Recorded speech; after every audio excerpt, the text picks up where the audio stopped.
It's Wednesday, the 13th day of October 2021, a day when the world is commemorating the International Day for Disaster Risk Reduction, which is an opportunity to acknowledge the progress being made towards reducing disaster risk and losses in lives, livelihood, and health. Good evening and welcome to Newswatch on Hope TV, where you look and live. I'm Tess Njenga and my sign language interpreter is Boniface Mureithi. Stick around for our discussion on tax compliance with Chesuvire Greg, who is the president of SME Founders Association, in the course of this bulletin. But first, some of the main stories. The Independent Electoral and Boundaries Commission and the Universities and Colleges Students' Peace Association of Kenya has launched a students' voter registration drive at the University of Nairobi aimed at mobilizing students at the institutions of higher learning across the country to register as voters. Each institution will have at least one biometric voter registration kit to aid in the process. Kennedy Kimani begins with this report. It is a sigh of relief for students of institutions of higher learning, as they will now not have to travel back home to be registered as voters. Speaking during the launch of the voter registration drive at the University of Nairobi, IBC Acting CEO Marjan has said that students will be able to register as voters in their schools and vote in their preferred polling station. The Universities and Colleges Students' Peace Association of Kenya has targeted to have at least 2 million students registered in the registration period. Many of the youth have not gone to take the IDs. Why? The other time when we were launching the ECVR in Nakuru, we were actually passing by and they were saying, we are not going to vote. Hatutapiga kura.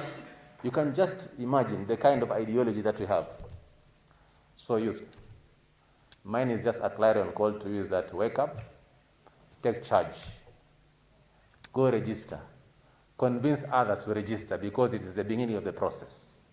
Take charge of your destiny, take charge of your country by participating in our political process and exercising your political right to register, contest for a position, and vote. Recent voter registration patterns have been used to predict presidential election outcomes with reasonable accuracy, given Kenyans' inclination to vote as regional blocs. If the IBC gets to register 6 million new voters, Kenya's total voter register will rise to 23.6 million, up from 19.6 million in 2017, with the majority being the youth, who will play a key role in determining the next president. The youth across the country are increasingly getting dissatisfied with electoral politics. And a large percentage of this population feels marginalized in terms of opportunities, representation, and participation. It is therefore imperative that the duty bearers in democratic spaces be very deliberate and purposeful in moving the youth to a state of being the catalyst of national building and prosperity. We value participation of the young people in the electoral and the political process. And I'm happy to learn that there's such goodwill, even from the Electoral Commission, to want to bring on board specifically the registration of young people, especially in our universities. IBC has, however, suspended the ongoing voter registration exercise in some parts of the country, such as Nguu Masumba Ward in Makueni County, Maho Ward in Taita Taveta County, and Kiagu Ward in Meru County. This is pursuant to Section 5 of the Election Act, which bars the IBC from conducting voter registration in areas that have by-elections or legal petitions. Nguu Masumba Ward in Makueni County is, however, scheduled to hold its by-election on Thursday. Kennedy Kimani, Hope TV Newswatch, Nairobi. Thank you, Kennedy, for that report. Now, President Uhuru Kenyatta has responded to the judgment made by the International Court of Justice, ICJ, on the maritime border dispute between Kenya and her neighboring Somalia. The president, who is currently in the United States, downplayed ICJ's ruling, saying that Kenya rejects it in totality and would not recognize the court's findings, a move that is likely to fuel the already existing diplomatic war between the two countries.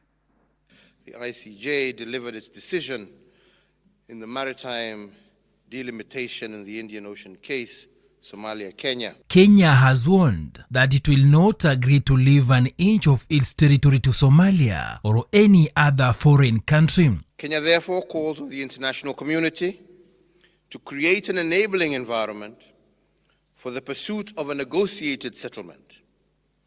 Kenya and Somalia are neighboring states with a common border and communities with shared social, cultural, and religious practices.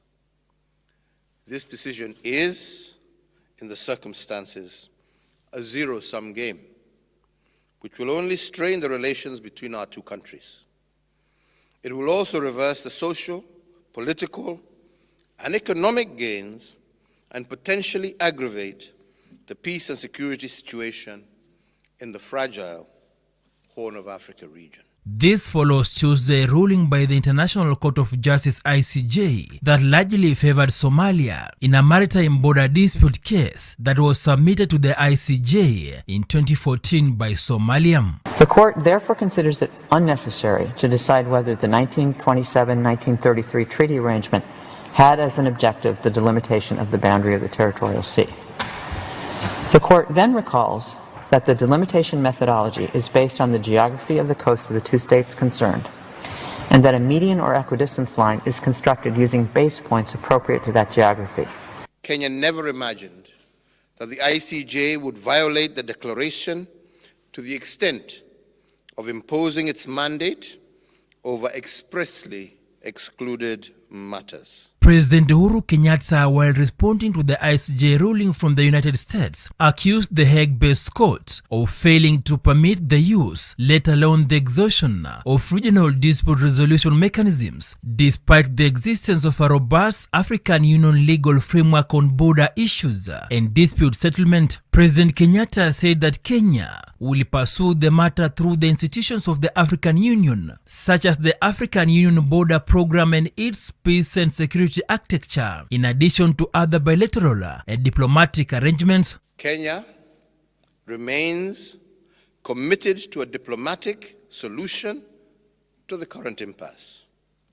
And in this regard, Kenya is a key proponent of respect for the principle of subsidiarity as a catalyst for the African solutions for African problems, will resolve this matter through institutions of the African Union, such as the African Union Border Program and its peace and security architecture, in addition to other bilateral arrangements. The disputed area of the Indian Ocean is believed to be rich in oil and gas, with both countries accusing each other of auctioning off blocks when the case was still in court. Somali President Mohamed Farmajo welcomed the ruling on Tuesday and urged Kenya to do the same for the sake of peace between the two neighboring states. So, fellow Kenyans, as your president, I want to assure you of my commitment to solve this issue amicably and urge you all to remain calm as we continue to be fully seized of this matter. Dickens Rovanda, Hope TV News Watch. Much appreciated, Dickens. Now, senior police officers led by Deputy Nairobi Police Boss James Mugera earlier today visited the Jogoo Road Police Station in an effort to understand how suspected child serial killer Master Wanjala escaped from the station in unclear circumstances. Wanjala, who was expected in court today, has been detained for 30 days by the Makadara law courts. According to a police report on the incident, officials who were on duty said they realized Wanjala was missing at 7 a.m. as they were conducting a roll call. The 20-year-old, who was arrested in mid-July, was scheduled to face 13 counts of murder.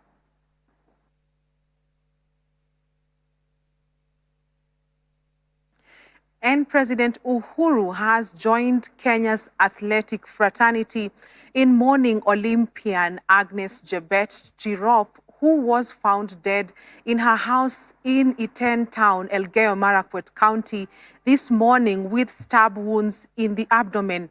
Agnes Tirop, aged 25, was part of the triumphant Kenyan contingent to this year's delayed 2020 Tokyo Olympics, where she represented the country in the 5,000-meter race and finished fourth in the final. In a message of condolence and comfort to the family, friends, relatives, and the athletics fraternity, the president, who is out of the country on an official visit of the U.S., mourned Agnes as a Kenyan hero and champion whose death is a big blow to the country's sporting ambitions and profile. Elgeyo Marakwet Senator Kipchumba Murkomen has called on police to quickly apprehend the perpetrators.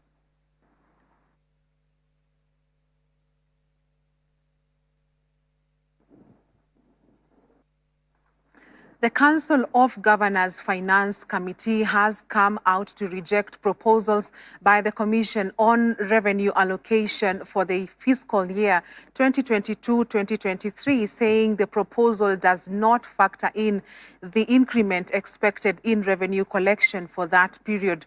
In a statement sent to newsrooms, the Council of Governors indicated that the revenue collected is expected to grow from 1,807 trillion Kenya shillings for the year 2021-2022 to 2.147 trillion in the year 2022-2023, arguing that county revenue should be increased to reflect that growth rate.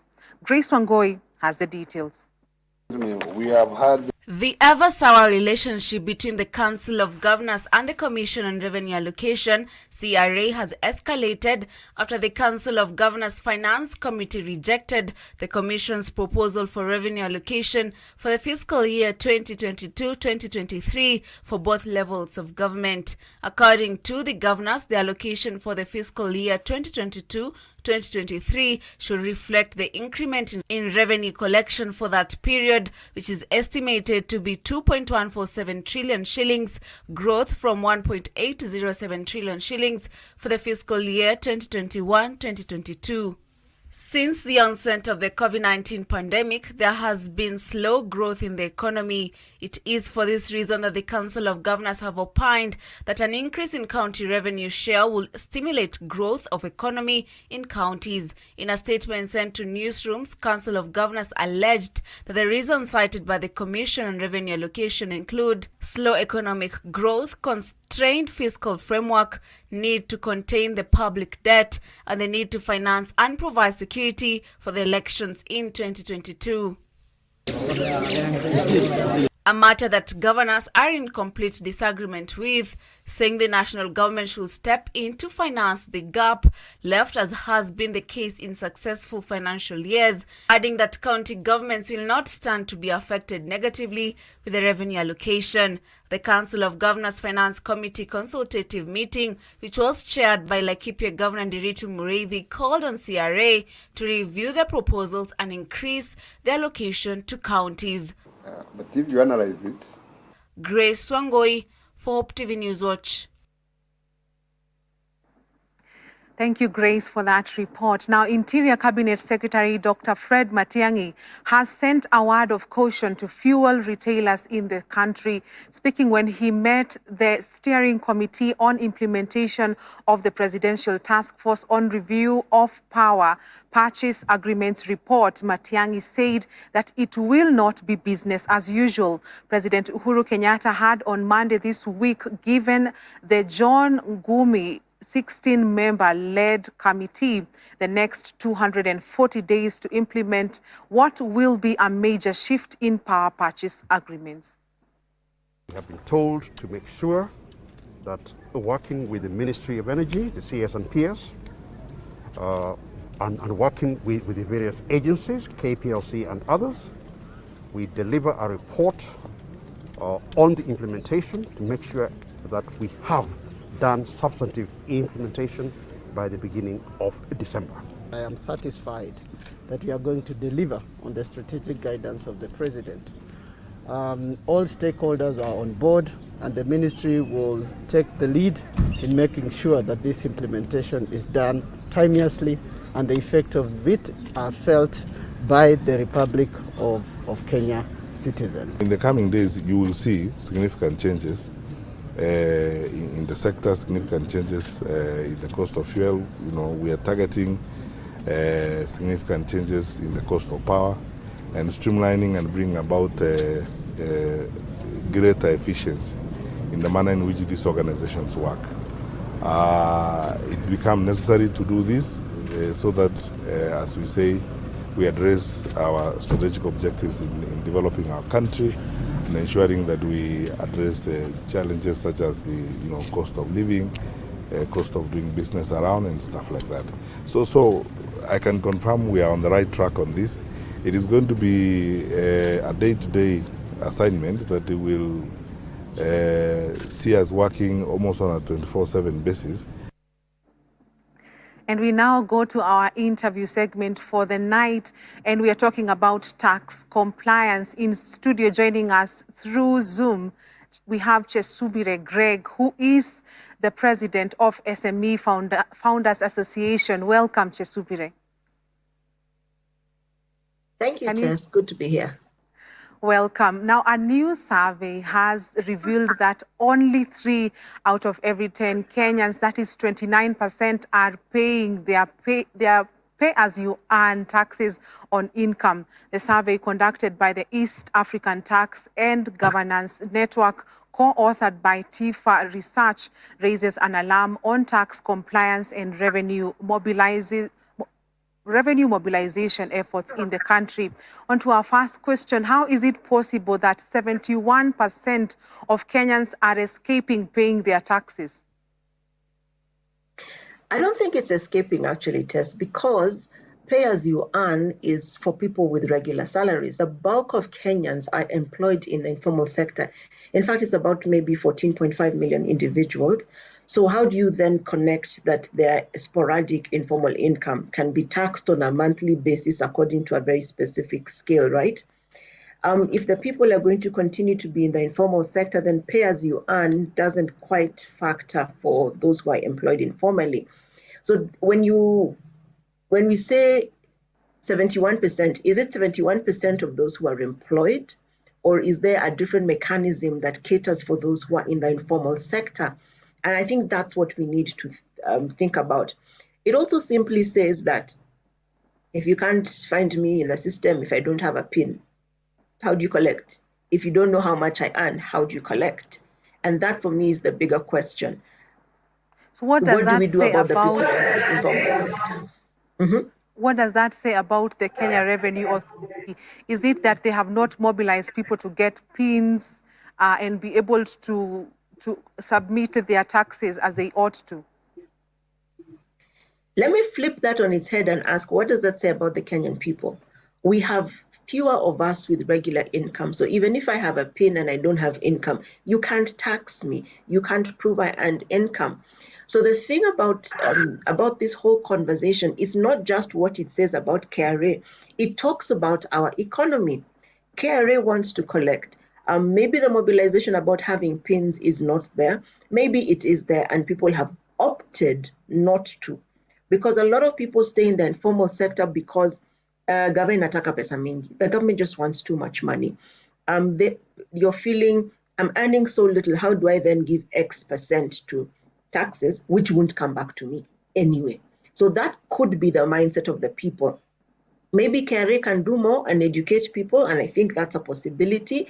But let's unpack it from the dimension of, are people actually earning income that is taxable? That for me is the bigger question.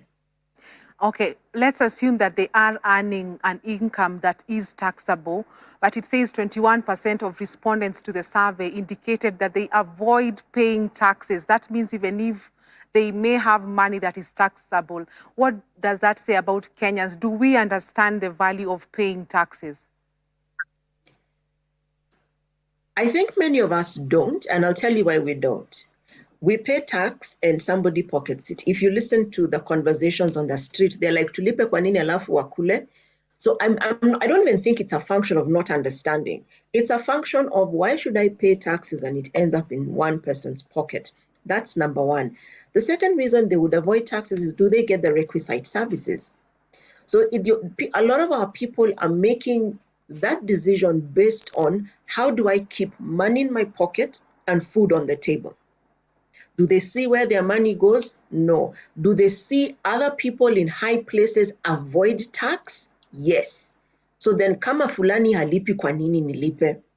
And what sometimes is not understood is that there are benefits for earning income above a certain line. There are benefits of having certain sizes of businesses. There are benefits of doing corporate tax and having the separation between you and the individual. Does the average person understand that? Maybe not. And I think many of our average Kenyans see paying tax as a waste of time, because it will either end in a political party, in somebody's pocket, or it will take so long for the service to get to them that they will feel a lot more, a lot more oppressed. It could be just in our minds, but you see, we function from the place of what we understand. So if all I've ever seen is disadvantage, then why should I pay those taxes? Well, it is said that two wrongs don't make a right. That means that just because it is alleged that there is corruption, poor service delivery, it does not mean that Kenyans should not pay their taxes. Could it be that if Kenyans really paid their taxes as they ought to, then we would not have the debt burden that we have in the country? Maybe, do you think these reasons are really valid not to pay taxes? So in 2020, our debt burden was at 7.2 trillion Kenya shillings. It currently stands at 11 trillion. And when you look at how that has increased, and I was looking at the Revenue Collection and Economic Justice support reports and survey by the East African Tax and Governance Network, it seems that I don't think tax is the non-payment of tax is the only reason we have that debt burden. We have a lot of infrastructure going on. And you see, a country can never be run on taxes. You can't tax your people to get wealthy and do infrastructure. So infrastructure, and we've done a lot of infrastructure in the last 10, 15 years, it can't all come from our taxes. So the debt burden cannot be attributed just to our pay-as-you-earn or income tax from organizations. We can't. We will die. Can you imagine if you're trying to raise 11 trillion Kenya shillings from people? That just doesn't work. So I think it is not correct to say that we would have less debt, but how much less is really debatable, because where are the numbers? I haven't seen any numbers in terms of if they collected every penny of taxes, which is nothing near 11 trillion, we would not have the debt burden we have. I think infrastructure development and economic growth is what is fueling our debt burden. Insight there. Let's take a short commercial break, and then we'll be back shortly with this interview on tax compliance. Please keep it Hope TV.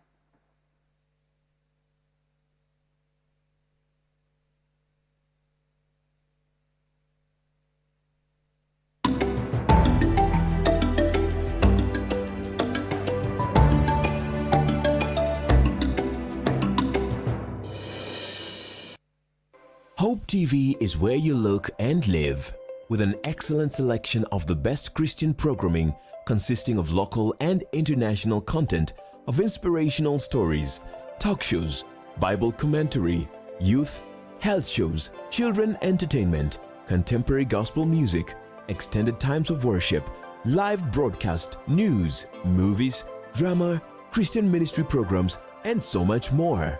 Hope TV is another quality service from Christ is the Answer Ministries with over 45% of authentic and credible local content every week. Hope TV is a sister station to Hope FM, Kenya's leading Christian radio station with footprints across the country. Tune in to Hope TV, where you look and live. Furahia na Optiven! Dad! Gari mpya! Umetoa wapi gari mpya? Optiven wametusort. Optiven? Nunua any of our value-added properties ama redeem installment ya property yako. Kwa kila malipo ya 10,000 unapata 1 entry point kwenye draw ya Furahia na Optiven promotion. Airtime kushindaniwa kila siku, holiday kila wiki, shinda ploti na gari kila mwezi na grand prize ya Mercedes-Benz C180. Ni rahisi, buy ama redeem na ushinde na Furahia na Optiven.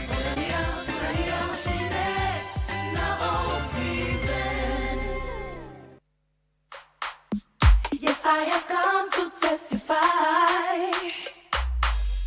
I will stand up before the congregation and testify of the wonderful things you have done. I was on my knees, and that day, that is one thing that amazed me. For sure, God never lies. Thank God, because it's only God's blessings that addeth no sorrow. Mimi naogopa dhambi. On Testify, we bring to you real encounters with Christ, breathtaking experiences, and life-transforming testimonies. We testify. Nikamwambia Mungu, kumbuka nimekuwa katika njia zako. Kama kuna wakati wa kuniokoa ni huu. Ni heri ni uwawe, nizikwe na hawa tulizaliwa na wao. Oh, najua Waluya. My husband did everything for me. For 4 years, I used to cry and pray to God because Faulu ukiwa na Mungu. Join me this and every Thursday at 8 p.m. on the program where our faith in Christ keeps growing. Right here at Hope TV, where you look and live. Life is not the same again. We testify. We celebrate. We celebrate for all you've done.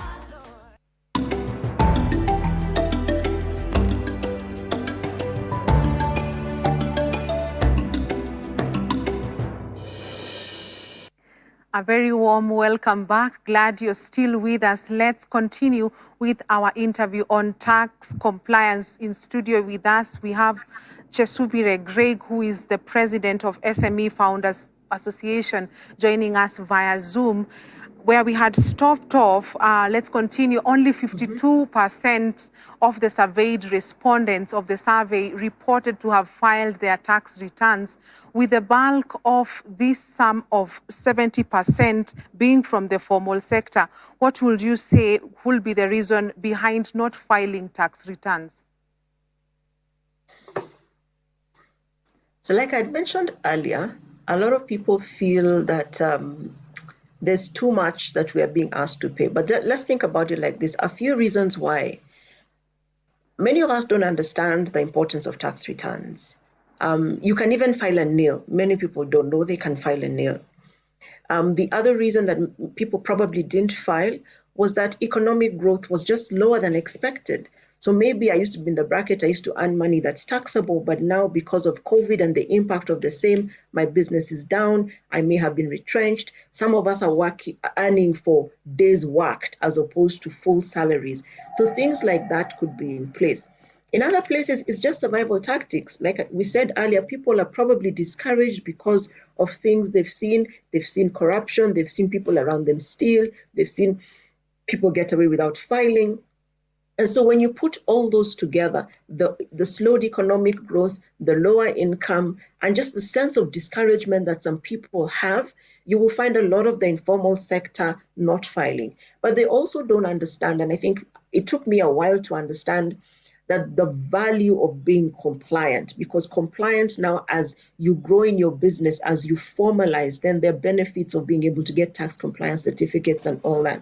So I think it's a mix, but the biggest one I would think in the informal sector is just the fact that people don't understand that in future it could be of value. And maybe we are in such survival mode that we cannot even think to plan for the future. How would you compare the tax system in the country with the rest of the world? Would you say that Kenyans are overtaxed? I may not do the whole world, but on a whole, in respect to Africa, we are not too far away. Our VAT is what, 16%? Theirs is 18%. Tanzania's is 18%. Our corporate tax here is 36%. In Tanzania and in Zambia, it's a little bit more than us. So overtaxed maybe in reference to what we are earning, because our corporate tax is 30%. Zambia's is 35%. Tanzania's is also 30%. Maybe the question should be that in reference to how much we actually earn. Is it too much of my 60K salary to pay 30%? Maybe. And sometimes I think the measure of looking at it globally is that we miss some of the individual national matters that would indicate why different countries charge different levels of tax. And when you look at Australia, Australia's tax is higher than ours. So I think that would be a very dangerous metric to look at. I would rather look at economic indicators, how much are the people earning and how much are they actually practically able to pay. Because I was looking at the US, one of US news articles, and we have in one of their indexes on the ease of doing business, in terms of favorable tax environment, we're given a 3.1 score, which isn't quite nice. But overtaxing, I think there's some relative figures, but we are highly taxed. We are highly taxed as a people. Okay, so since you interact much with SMEs, how can the government grow both formal and informal sectors of our economy as a way of revenue mobilization efforts? I think the role of government is to put in policy frameworks that work. I think the role of government is to provide infrastructure. Economies are built by public-private partnerships. Government doesn't create jobs. Government's role is to do policy and infrastructure.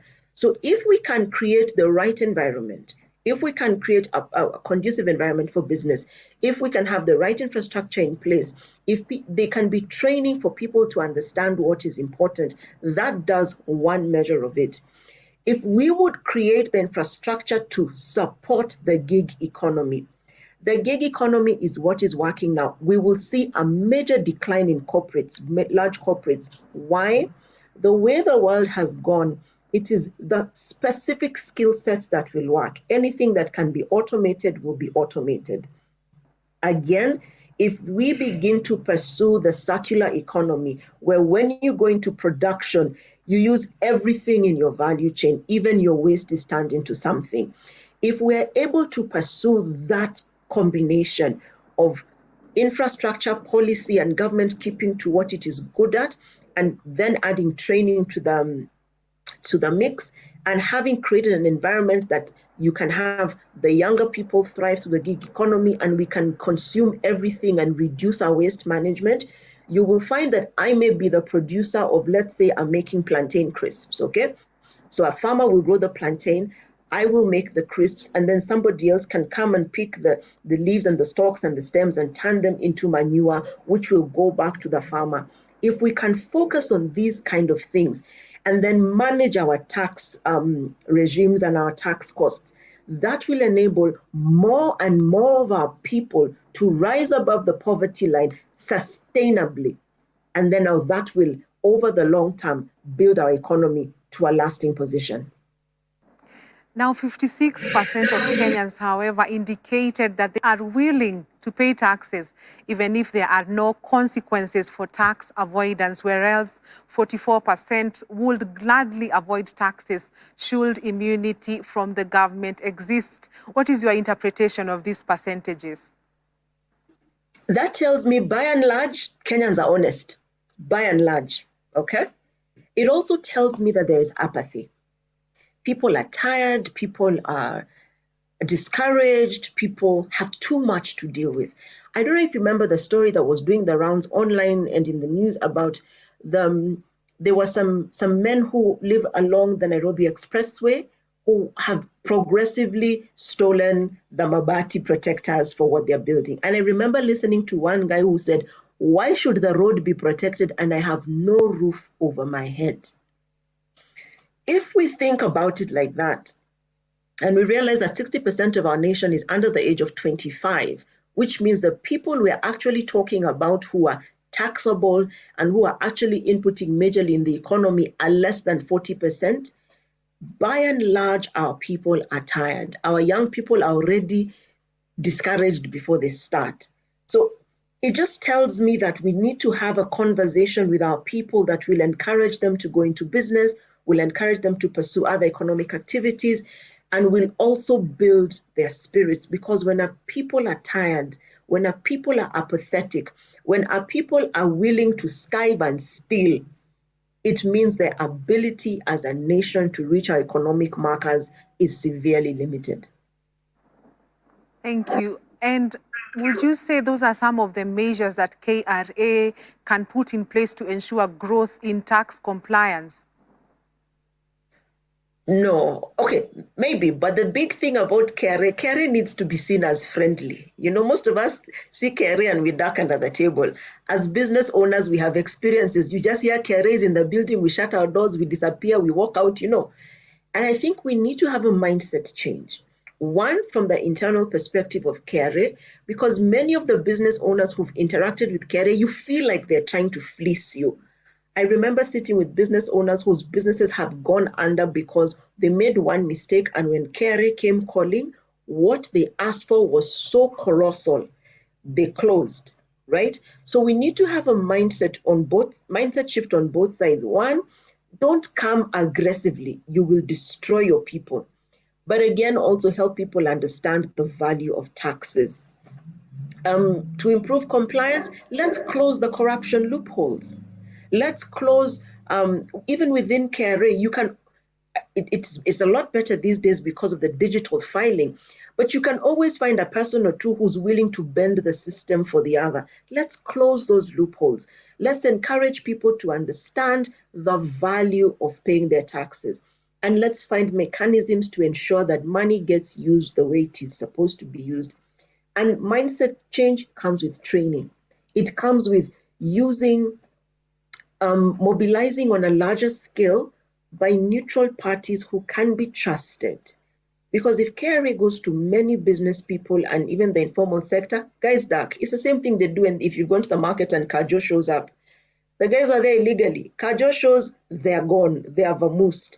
So how do we ensure the growth of compliance? We have to educate our people, we have to shift mindsets, and we have to treat our people with a larger measure of dignity, and then have neutral mobilizers who can explain these things, and the people's confidence will rise and they will become compliant. Because I think compliance is a choice. You cannot threaten somebody into compliance. I think we have some feedback on Facebook. We see Thome J. Mwaneki, who is saying that, agreeing actually with you, that people actually have tax wounds. She says, we have tax wounds. Avoidance is not illegal. There is tax evasion that is illegal. What would you say to someone who says that? We are wounded. I promise you, we are wounded. When you see somebody and you get scared of them, let me use the example at home. If you are brought up by a disciplinarian father, the minute, you know those fathers who they walk into the house, you hear the car or you hear the gate open, people go jump into bed and in 20 seconds they're asleep. Those are wounded children. And many of, especially the smaller business people, are very wounded. And we have to deal with those wounds because we pass that passively to our children. So if I don't like KRA and I'm talking about KRA badly, if I'm talking about my leaders badly, if I'm talking about corruption, and my child, whether he's 3, 4, 14, hears me, or my daughter is sitting there, she will already be fearful of KRA. So we have to create a solution for our people's wounds. Or guys will continue going underground. They won't register businesses. They'll work on M-Pesa. And you will see money circulating in Safaricom, but you will wonder, where are these people and what business are they doing? Speaking of wounds, we had another pain at the pump recently. Kenyans are waiting now for the announcement tomorrow on new fuel prices by the Energy and Petroleum Regulatory Authority, EPRA. The country could soon enjoy lower fuel prices following recommendations by members of parliament to slash the burdening taxes nearly by half. In a report tabled in parliament, the Finance Committee of the National Assembly recommended the Petroleum Development Levy charged on each litre of super petrol and diesel be reduced from 5.40 Kenya shillings to 2.90. What impact will these changes have on the society? First of all, the one I want to see is a reduction in the kerosene price. Why? The bulk of our people live on or below the poverty line, and that 12 shilling rise in the last rise of fuel, you said it right, pain at the pump, because kerosene is what our fellow Kenyans in the informal settlements used to cook, they used to light their lamps in the places they don't have electricity. So when you do that rise, even as those who drive cars, because super and diesel is for those who drive cars, how many Kenyans actually have cars? In reference to the ones who use matatus. And then that rise in fuel of super and diesel pushes a rise in food prices, pushes a rise in transport prices, and it leaves the Kenyan with less money in their pocket. What we need to be looking for, and I would actually wish for us to find a solution. I mean, let's come together as Kenyans and figure this out. How do we see a lasting reduction of prices? Even when our prices, the global prices go up, surely 12 shillings per litre is a lot. We need to find a way to give a sigh of relief to many more Kenyans, especially those close to, on, or below the poverty line, because the truth is the bulk of our economy sits there. If we're able to lift more people up into a place where they can actually decently put food on the table, have money for school fees, have clothes for their children, and be able to breathe a sigh of release, because this is also the sector of the economy that was hardest hit by the COVID pandemic. So even as there is a decline in the cost of diesel and petrol, and that will indeed give us a decline in prices, we still need to see additional measures done for the common Mwananchi. Because if we don't sort Wajiko, Otieno, Apio, if we don't sort Kwamboka at the grassroots level, what we have not done is we have not had an impact on our economy. And we so definitely believe in the creation and fostering of decent work. What are we doing if we are unable to sustain these? So there will be marginal changes in terms of the cost of food and maybe the cost of transport, but I'm not sure that will truly translate to everybody's pocket so that everybody is able to do simple things like pay for food and school fees. A very important discussion indeed, and great insights there. Please give us your parting shot. What would you tell Kenyans on tax compliance?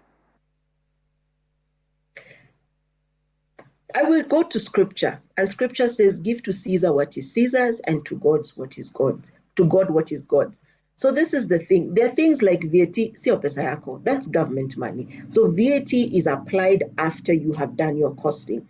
So I would encourage every business person, do your costings right, okay? Charge a fair price. And then also plan in taxes. There's value in taxation. You can see the infrastructure that is being built. You see it being applied into schools. I was up country in Kisumu and there are amazing roads. I went to Nyeri and there were amazing roads. So there's value for taxation. But so that you don't feel the pinch and you don't feel like you're dying when you have to pay that 16%, price your product right. Price your service right. I know many times we go to the market and we negotiate that mama mboga to her last penny. Let's also be fair to one another when we go to the market. Don't negotiate the people in the market until an inch of their life, because they too need to feed their children. But let's understand that taxes are important. Let us plan for them. Let us teach our children.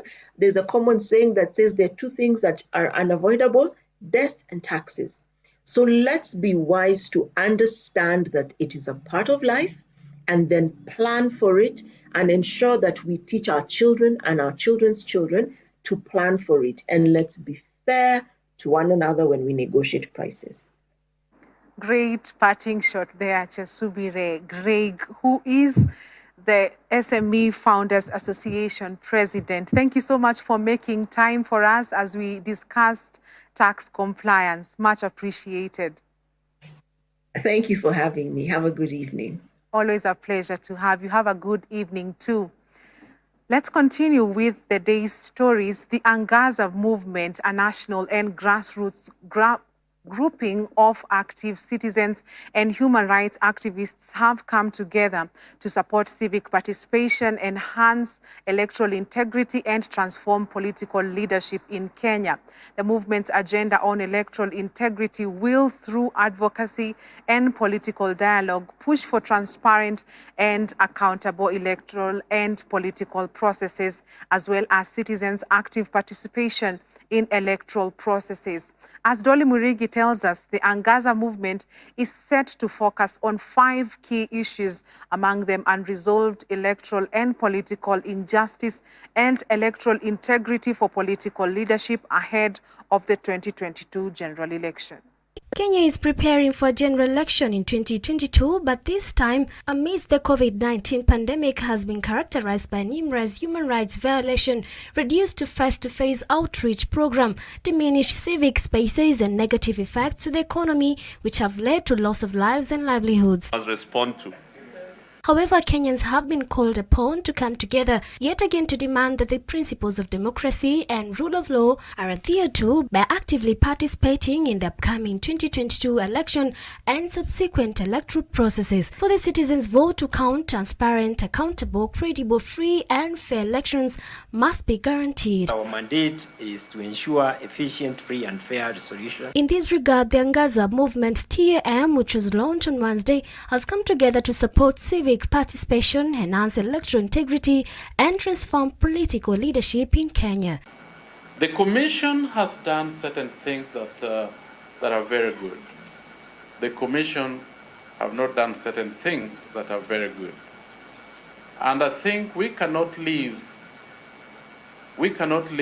elections to IEBC alone. This is so important for the people of Kenya that we as a commission would like to have people working with us. According to the movement, many victims of electoral and political injustice in Kenya have yet to receive any form of redress for the violation they suffered in past election. Perpetrators of these violations have not been held to account either through court of law or other accountability mechanism in Kenya, which the movement demands that the judiciary should fast-track all pending cases for victims of electoral injustices within the next 6 months. I am happy to hear that our friends in the religious sector have now embraced the agenda of human rights violations and violence in a big way. And we commend you for that, because there lies the numbers. A good number of you here are elders and junior elders and senior elders and pastors and priests in those particular religious organizations.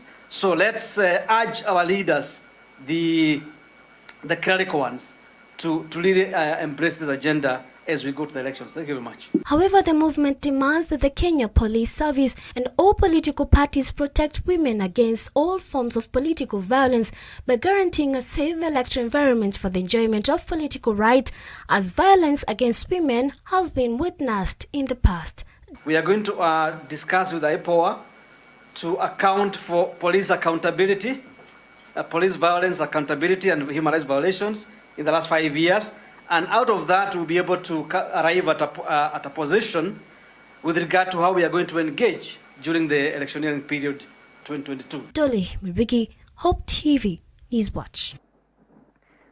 First Lady Margaret Kenyatta has called for an integrated and multi-sectoral approach to tackling the societal challenge of sexual and gender-based violence in the country. The First Lady said the fight against SGBV will require joint efforts in advocacy and public awareness alongside strict enforcement of the law so that victims feel empowered and safe to report their encounters. The First Lady spoke at the Kenya School of Government in Nairobi County, where she presided over the launch of the National Police County Police Response to Gender-Based Violence Operational Document. It's an honor to be invited to launch the Polycare policy, which forms the roadmap to the National Police Service's integrated response to gender-based violence. I applaud the service for demonstrating effective leadership by coming up with an innovative and transformative initiative which aims to effectively respond to victims of violence. The idea of this integrated response to gender-based violence is also aligned to the commitment made by His Excellency the President earlier this year during the Generation Equality Forum held in Paris. This initiative, therefore, amplifies our national commitment to ending all forms of gender-based violence by 2026 and female genital mutilation by 2022.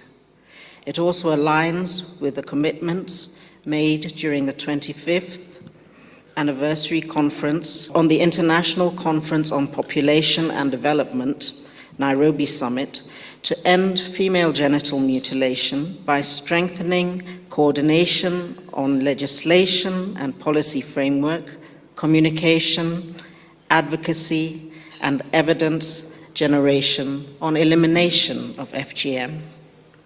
Further, we have committed to end all forms of gender-based violence, including child and forced marriages, by addressing social and cultural norms that propagate the vice, whilst providing support to women and girls who have been affected.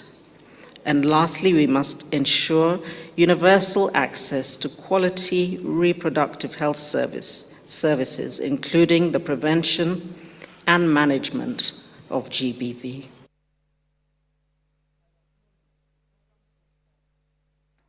The Ministry of Health has reported that 170 people have tested positive for COVID-19 from a sample size of 4,648 tested in the last 24 hours. The positivity rate is now at 3.7%. Total confirmed positive cases are now 251,483. While the cumulative tests conducted so far are 2,617,700. Fortunately, 213 people have recovered from the disease in the last 24 hours, pushing the total recoveries to 244,746.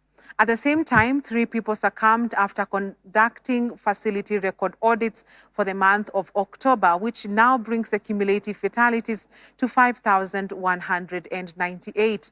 As of October 12, 2021, a total of 4,273,664 vaccines had so far been administered across the country. Of these, 3,183,079 were partially vaccinated, while those fully vaccinated were 1,090,585. The proportion of adults fully vaccinated is 4%. Narok County has officially launched Bunge Mashinani Forum that is expected to fight for the rights of people in the county. The forum, presided by the National Bunge la Mashinani Speaker Eric Mbogwa, saw tens of young people discuss how they will put the elected leaders on toes to ensure they deliver the promises they give to the electorates before the elections. This is the symbol of authority.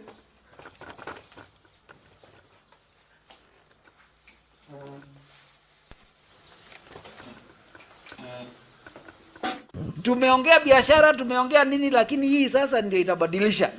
And I am 100% sure watu hawako hapa mchezo na wachezi. Kutoka hapo tutaona mambo yanabadilika. I have a vision. I have a vision that one day the politicians in Kenya will wake up to discover that Kenyans have woken up. Hakuna politician, because mimi nakaanga chini naangalia politicians wakiongea na nakasirika ndani.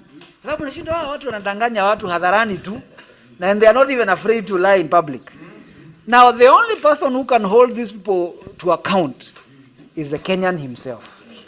So this whole idea of all sovereign power belongs to the people of Kenya. I like the way the constitution says. It says we have given ourselves this constitution. Na naambianga akina Mark sana, we have given ourselves this constitution. Sisi ndio tumejipatia. Kama kuna duty bearers, tulisema duty bearers ni chief, tulisema duty bearers ni yule mtu utapata pale education office, tumesema duty bearer ni yule agriculture extension officer, tumesema duty bearer ni polisi, tumesema duty bearers ni mtu yeyote yuko kwa ofisi ya serikali. Yuko pale kwa sababu anatakiwa akupe 1 information, number 2 services, number 3 lazima akuwe saa yote anakusikiza. Sawa sawa? Amid apparent warning adherence to Ministry of Health protocols by some section of Kenyans, mission hospitals in Kisii County have benefited for the second time from personal protective gears, that is PPEs, donations against COVID-19. The donations ordered after receipt of the first batch were distributed by Equity Bank Foundation and a public-private partnership to Krista Marian Tabaka and Nyanchwa SDA Health Facilities.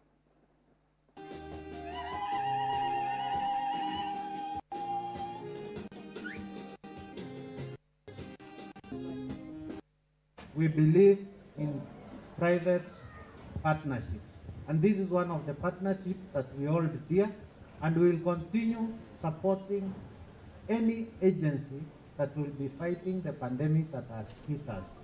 We are also grateful to the Kenya COVID Fund that has graciously allowed us to be the distributors of this equipment. I cannot take for granted the support that we have received from the county of Kisii, both in terms of the administration and in terms of the people of Kisii County. My urge is that we continue taking care of ourselves.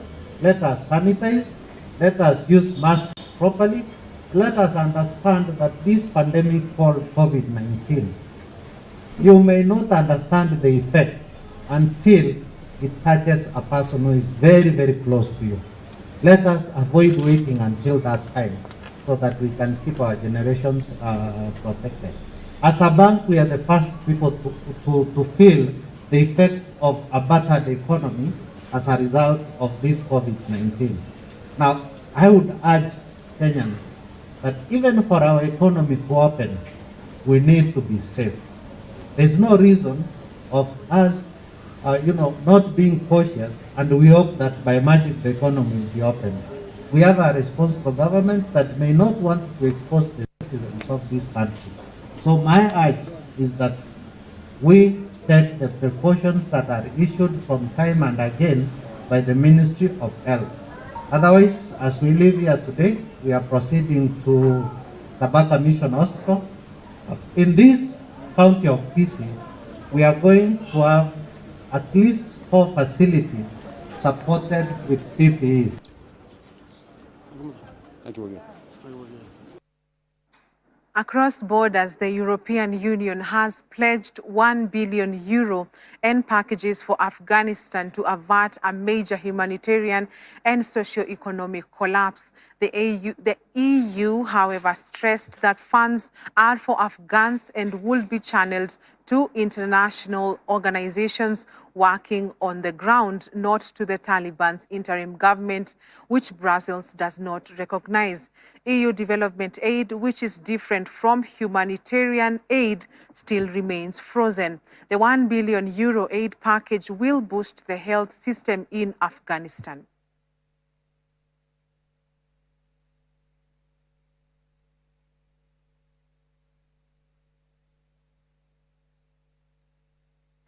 Let's now take our last commercial break on News Watch tonight. We'll be back with business and sports.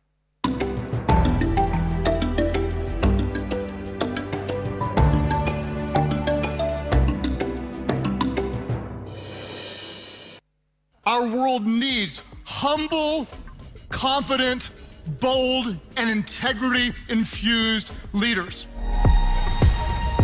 Live online, Thursday through Friday, October 14th and 15th, 2021. Join thousands of curious, growth-minded, change-driven men and women like you for the premier leadership event of 2021, the Global Leadership Summit. Some of the world-class faculty includes Craig Goshel, Senior Pastor of Life Church, Jami Lima, Richard Montanes, who started off as a janitor and rose to be a top executive. Local faculty include Justice Daniel Musinga, who'll talk about the quest for justice, fairness, and equality. Bishop David Uginde, CEO and founder, the Carter Lead Associate. Daniel Kamau, CEO, Fusion Capital. Archbishop Eliud Wabuhala, Chairperson, Ethics and Anti-Corruption Committee. Among other speakers, guest musician will be Florence Morethi. To register, call 722-490325 or visit www.kenyaleadership.org. Everyone wins when a leader gets better.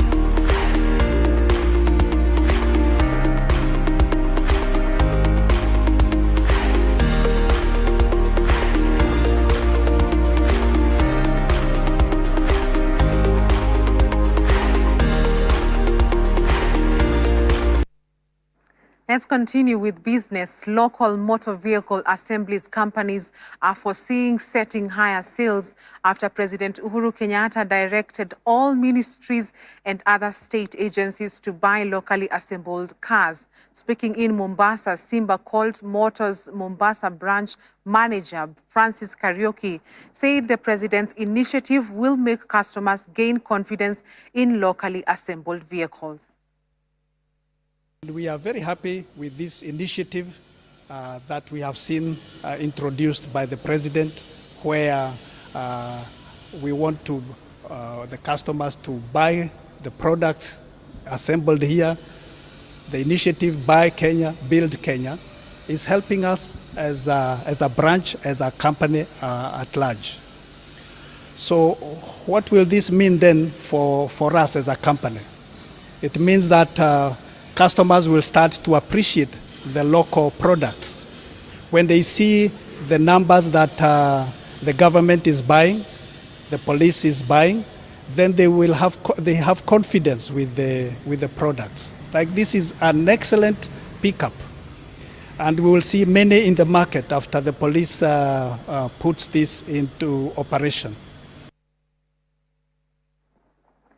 Pan-African Housing Development Financial Shelter Afrique has urged African governments to prioritize provision of affordable housing to their citizens as a key step towards achieving the Sustainable Development Goals.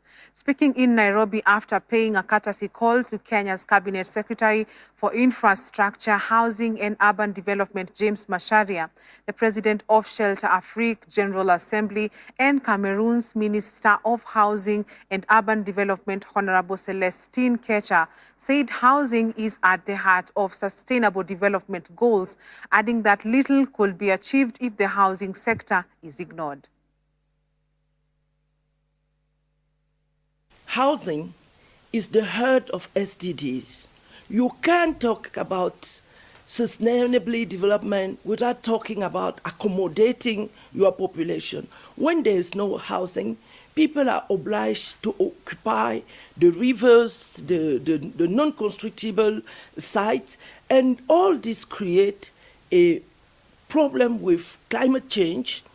We have flu, we have many, because people need to have house, decent house, and when they don't have decent house, they are obliged to do by their own and to build where they feel free, they find free. So leaving no one behind means that you should accommodate motor taxi men, you should accommodate trade woman, how do they call woman, commercial woman here? Informal traders. Informal traders. You should accommodate taxi man, you should accommodate those who cannot go to bank and get a mortgage. And to reduce the cost of the housing, you need to go through industrialization. And this is the choice that we made in Yaoundé. And we have a one-phase pilot phase in Yaoundé. And I'm happy to know that the Board of Administration of yesterday confirmed that we should go ahead with the project. And this project will support Shelter Africa to duplicate in other countries. It's very important for us, mainly knowing that our population is growing faster than other population. It's now that we have to act. And farmers around the Lake Basin region have been challenged to adapt modern technology to preserve their produce and release them to the market when prices are good. According to the program officer for the Inter-Region Economic Network, Ibrahim Mwakitau, farmers from the area have over the years been forced to sell their produce, especially vegetables that perish fast at a throwaway price due to a lack of adequate storage facilities. Currently at ITIP 2021 episode, whereby we're encouraging the use of innovative problem solving, we're coming up with innovations that are relevant to community settings that are bold to change community issues and community problems. So currently we are here in Ugunja and we have the solar-powered cooler box. Yeah, the purpose of the cooler box was designed for the purposes of bringing and assisting farmers, indigenous farmers that is, to come up with ways in such a way that they may preserve their produce so that they may stay for longer and reach markets, forces of market areas when they're still fresh. So here at ITIP, that's our main objective, coming up with both solutions, and you've been running throughout the Lake Region economic blocks just to bring up the theory and focus on solving problems through inventive problem solving, that is. As farmers from West Ugenya, we have been facing a lot of challenges. Whenever we produce during the rainy season, the market gets overcrowded, and when you take your produce to the market, there are no people to buy. But the new idea will help us to store our produce and get markets.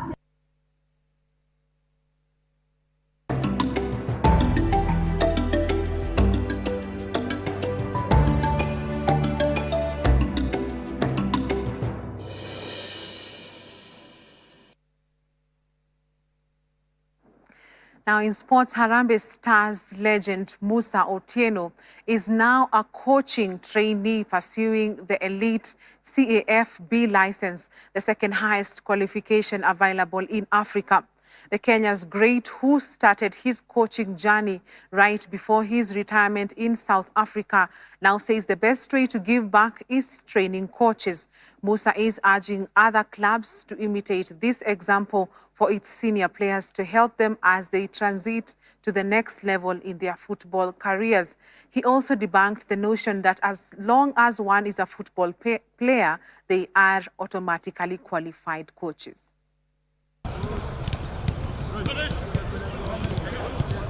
Sometimes we thought that you have played football, you know everything. You know, when you sit in the class, you find that whatever you're playing, you didn't even know anything. Again, with the CAF B coaching course, which is going on, this is the third week, we feel like a lot we have learned, and most of it, 20% is just the theory. The practical are 80%, and for me, it is a learning process. I believe the last time I was in a class like this one, that was in 15 years ago when it was conducted here in Kenya. And we always said that it was just a matter of 4 days and then you are certified. You know, took my time and say I need to go back to the class if I want to go to another level. And it is intense. It is warming. You know, with the internship, with the programs. I cannot even complain. We are going through a CAF B coaching course, which basically is the first one to be done in Kenya. We are very proud for this opportunity, this moment, and this privilege that we've had from CAF. The coaches started their course on the 5th of October, and right now they are in the second module. We just finished on a few weeks ago. Then last week we had our first internship program where the coaches were going to different clubs. Each coach was assigned to different clubs in the top flight and also in the NSL to be with the coaches there as their mentors. They were to do their logbook as part of that internship.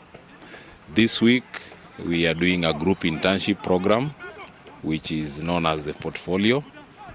The group is visiting one team. Today we are at Sofapaka. Yesterday we are also at Sofapaka.